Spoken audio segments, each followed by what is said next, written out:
Thanks, is Alexis. a new study out today that says women become unhappy as they get older. Well, the flip side, men get happier as life goes on. Now, the researchers, a couple of economists, by the way, they say it happens when we each turn 48.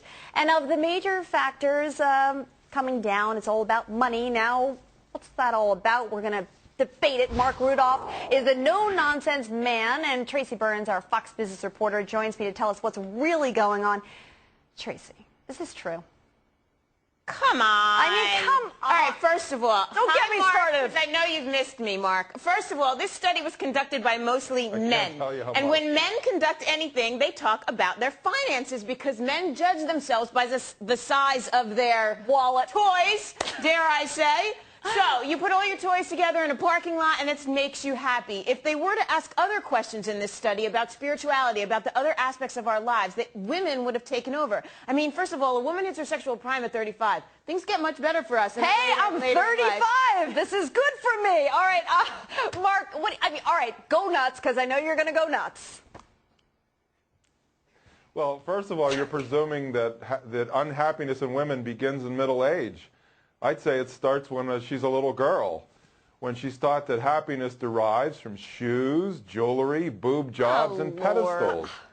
And what's interesting, oh, come on, Alexis, and then you have boys who are taught that they're supposed to make girls happy. I was on the radio 2 weeks ago in Greensboro, North Carolina, and the host related a story. He overheard his son and daughter talking. So brother goes to sister and says, "How come you always have money and I don't?" And she says, "That's simple. I have a boyfriend and you have a girlfriend." The fact of the matter is, boys are taught that they're supposed to make women happy. No, he's actually living in the dark ages. There's that. I'm not living in the dark ages. This is reality. And if either of you women has ever dated women, you would know what I'm talking about. But you pretend that you don't know what I'm talking about. All right, Mark, so what's happening in middle age? What's happening in middle age here is that women who bring 70% of divorces are divorcing the men that they never wanted to marry to begin with, and so now that's what's making the men happy. That's interesting because we control the household spending, don't we? Because we're working more than ever. All right, let's get back to the survey, though, all right? Because basically what they're saying is that we are happier in our early adult life and that women are more likely than men to fulfill their aspirations earlier related to material goods and family. That is true, wouldn't you say, Tracy? And a good thing. It takes men longer to figure out what they want to do in life. Well, I just think this whole notion of basing your happiness on material goods is part of the problem, hence part of the reason that this thing was run by men in the first place. If there were women on the panel,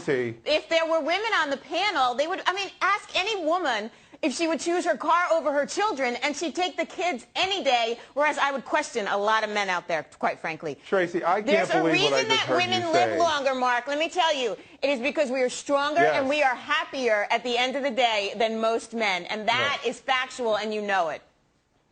When men are married to women who scream like you, they just want to die sooner. I'm not screaming. When you have women going around, Mark, you're divorced. Tracy, She left you. Let's put that on the table if you want to play this game. Tracy, yes. When women go around comparing their engagement rings to show off who got the most carats, I don't know where you find that these women don't compete. Mark, I don't know where you find these women. The women on I know material do not possessions. care about that kind of stuff, Mark. All right, Mark, get out more. Women compete on houses, divorce settlements, carrots, country clubs. Women compete on money all the time. Give me a break. Well, wait a second.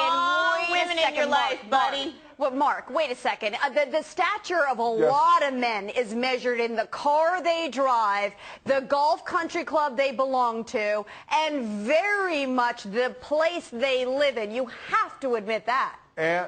And whether or not their wives are staying at home and not working. That's exactly what I said at the beginning. That's because men are taught that men are taught that they have to make women happy. The fact of the matter is, you can't make anybody happy.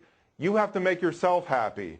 Happiness is a byproduct of achievement. So for women to say that they're unhappy, it's their own fault. Anybody who says he's unhappy, it's his own fault. Mark, Everybody has to make himself or herself You're happy. giving me such a bloody headache. Yeah, I mean, where are you from? Where are you from? Dear Lord, I would never in a million years teach my girls that they have to grow up to be reliant on a man, as you can well imagine. I would never teach my son that he should be attracted. But Tracy, you're the same one. You're the same one who bragged that she's so strong and so tough and doesn't need a man's money. Yet you're taking alimony.